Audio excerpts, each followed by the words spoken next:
The convoy of 3 SUVs cut through the dark, winding roads, leading from the workshop toward the isolated beach along the shores of Lake Michigan.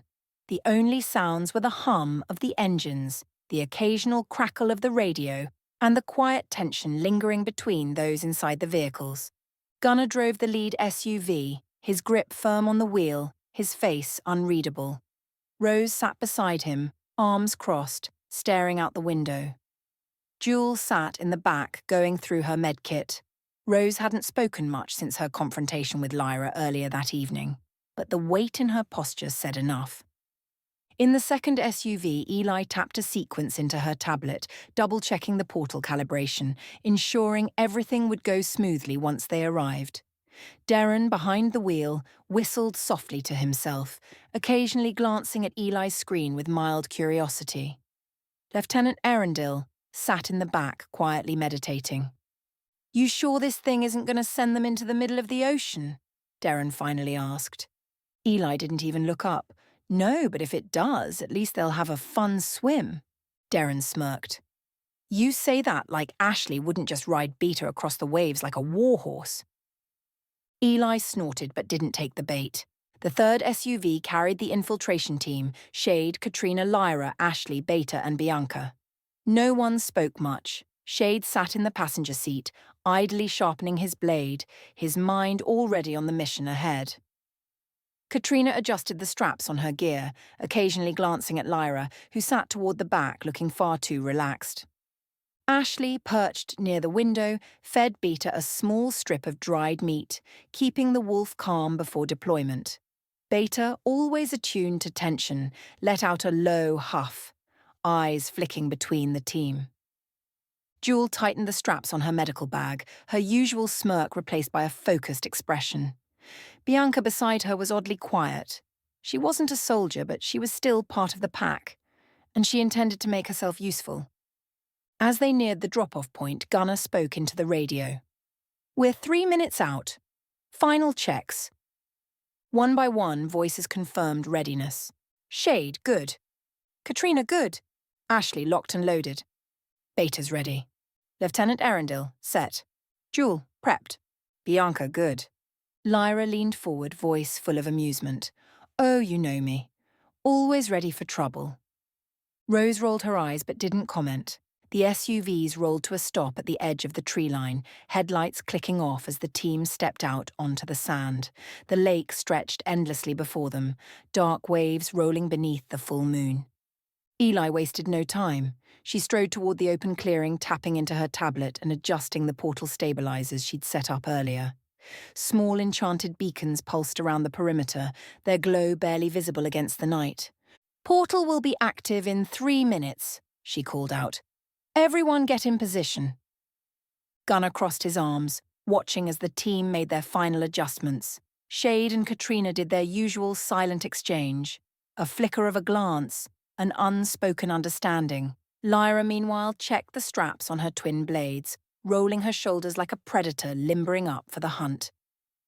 Ashley knelt beside Beta, murmuring something to the massive wolf. Beta's ears twitched in response before turning her sharp gaze to the portal site.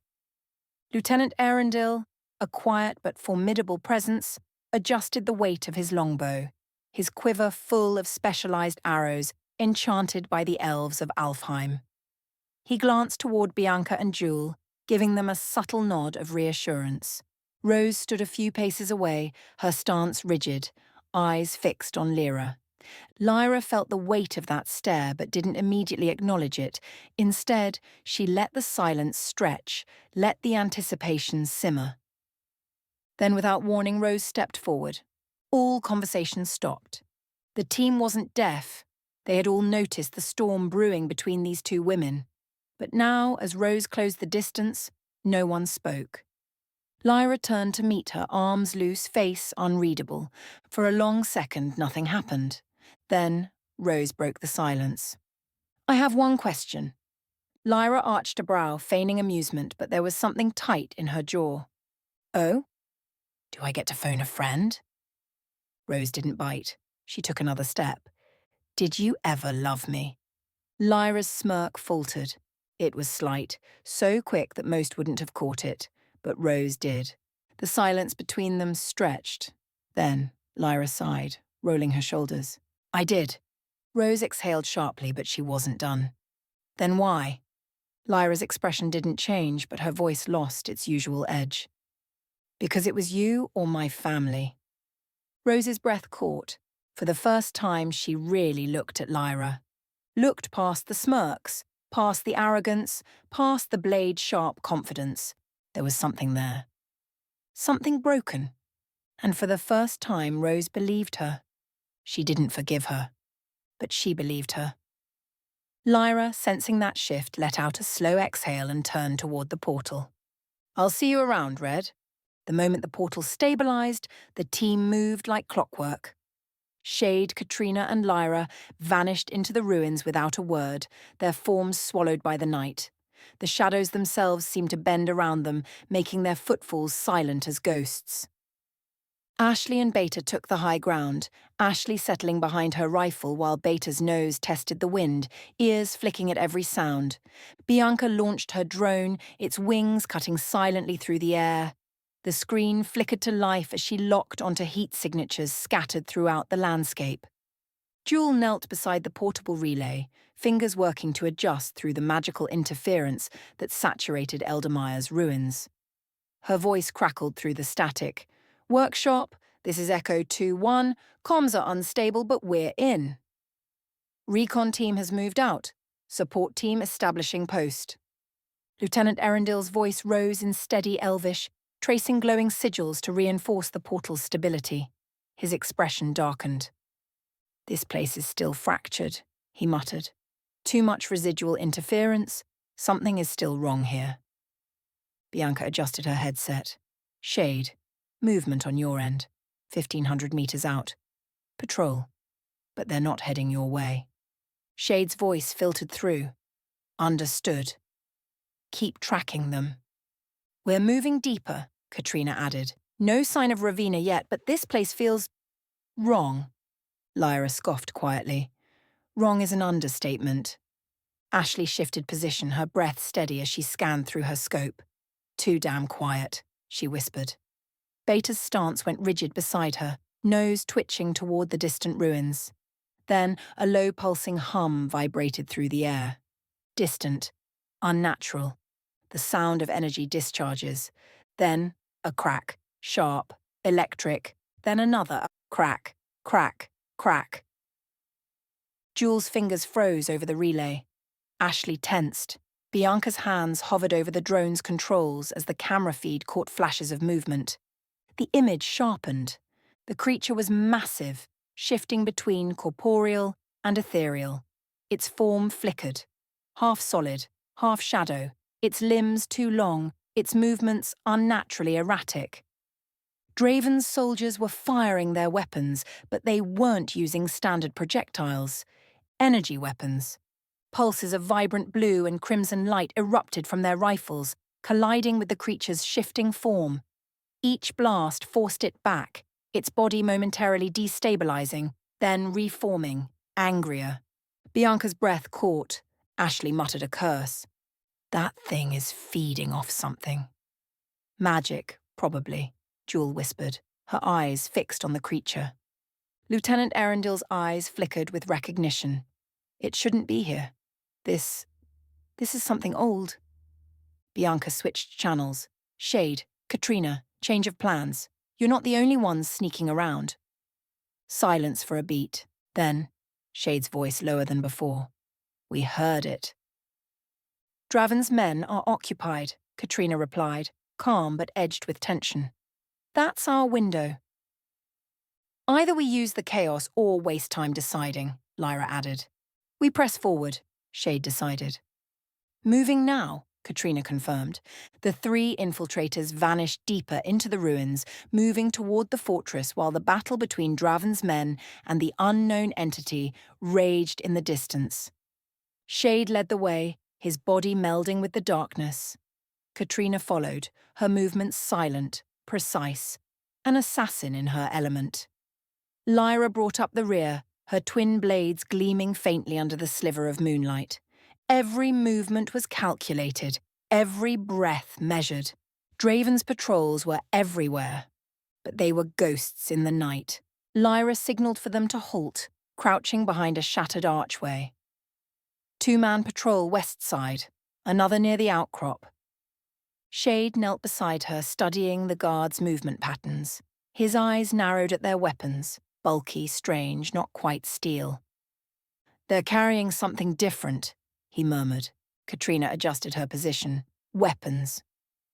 They weren't the standard blades and crossbows Draven's forces had once relied on. These hummed. "We take them out," Shade said. "Silent. Quick." They moved as one. Katrina struck first, sliding behind the first guard like a shadow. Her blade kissed his throat, one smooth, precise motion. He dropped without a sound. Shade took the second, his dagger finding the soft spot under the man's ribs. A sharp gasp, a twitch, then nothing. Lyra dispatched the third with a flick of her wrists, her twin blades crossing in a blur, one fiery, one icy. The guard crumpled before he could register his mistake.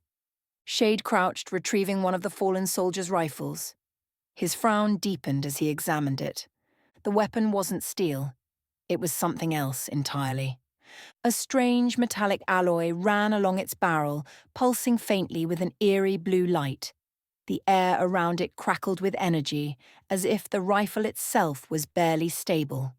Katrina knelt beside him, running a careful hand along the surface. Her expression darkened. "This isn't from murk dusk."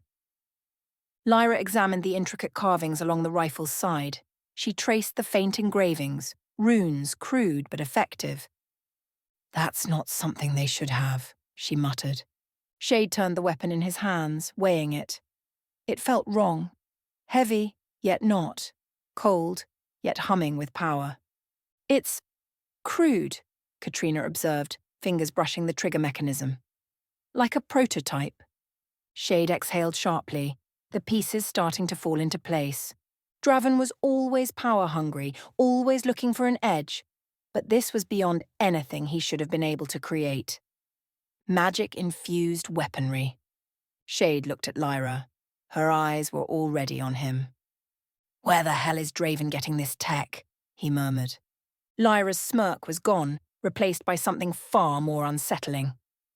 "That," she said, voice low, "is the question that should scare you the most." The trio pressed forward, slipping between the broken remains of Eldermire's ruins. The deeper they went, the more the air changed, heavier, charged with tension. The last time Shade and Katrina had been here, Draven's forces had been present, but this was different. There were more of them, a lot more. They crouched behind a crumbling stone barrier, staring at Draven's fortress. What had once been an imposing but practical stronghold was now a full-fledged military compound. The perimeter bristled with guards, sentries patrolling in pairs, towers where before there had been none. More importantly, something was different about the men themselves. Lyra frowned, scanning the troops. They're moving in patterns, tight, efficient. This isn't mercenary work. Shade nodded, his expression grim. These aren't hired blades anymore. They've been trained. Katrina kept her gaze locked on the fortress. And outfitted. She motioned subtly to the rifles slung across the sentries' backs, the same crude energy-based weapons they had just confiscated. Draven wasn't just arming his forces, he was modernizing them. "We need eyes on the inside," Shade muttered, but before they could move. The comms crackled in their ears. Bianca's voice came through, hushed but clear. "Echo team, this is Overwatch. Hold position. I'm running recon from above." Katrina glanced up, catching the faintest shimmer of Bianca's drone in the night sky. Silent, invisible to the naked eye. From her high ground, Ashley kept her 240B trained downward, watching through her scope. Beta lay flat beside her, ears forward, tail flicking in anticipation. Lieutenant Erendil remained near the portal site, eyes scanning their surroundings with unnatural awareness. Jewel worked the comms relay, fingers moving over the device as she fought against the residual magic warping the space around them. "We're holding here," Bianca confirmed. "No one is leaving this position. You get the intel, we'll cover your way out." Shade acknowledged with a soft click over the channel. Their job was clear. Lyra exhaled slowly, eyes narrowing at the fortress. "So, do we sneak in and have a look? Or do we grab one of these bastards for questioning?" Katrina's gaze was sharp as a blade. "Depends on what we find first." Shade pulled his hood up, eyes locked on the fortress ahead. "Then let's move." The cold night air pressed in around them as they moved through the ruined outskirts, shadows swallowing their every step. Draven's fortress loomed ahead, more fortified than before, but fortifications meant weaknesses. "Echo Team Overwatch," Bianca's voice was crisp in their ears. "I've got a weak spot. Southwestern wall, 3rd level. Patrol is thin, and there's an access hatch leading to the inner courtyard." Shade smirked. "How thin?" "2 guards. If you time it right, they won't even know you were there." Katrina was already moving. "Then we go now." Lyra trailed behind with an amused hum. "I do love a well-placed entrance." Bianca's intel was perfect. The southwestern wall was old, reinforced with patches of stone that weren't quite as strong as the original structure. The 2 guards moved in a slow, predictable pattern. Shade timed their steps, waiting until their backs were turned. Then they moved. Katrina was first. She scaled the wall with silent efficiency, slipping over the ledge before either guard could react. Shade followed. His blade was already out as he reached the top, cutting the first man's throat before he even had time to exhale. Lyra took her time. She climbed up gracefully, perched herself on the ledge like a cat, then whispered, "Night-night," before driving her dagger into the second guard's back. The bodies were down. No alarm was raised. They were inside. The fortress was alive with movement. Patrols moved in tight formations, their energy rifles humming faintly with unfamiliar power. Workers moved along the forge lines, sparks flying from mass production stations crafting more weapons. At the center, a massive supply depot stood, crates stacked high with unknown contents. Katrina's eyes narrowed. "We set the charges here." Shade nodded. "We take out the forges and the depot. Draven's war machine dies before it starts."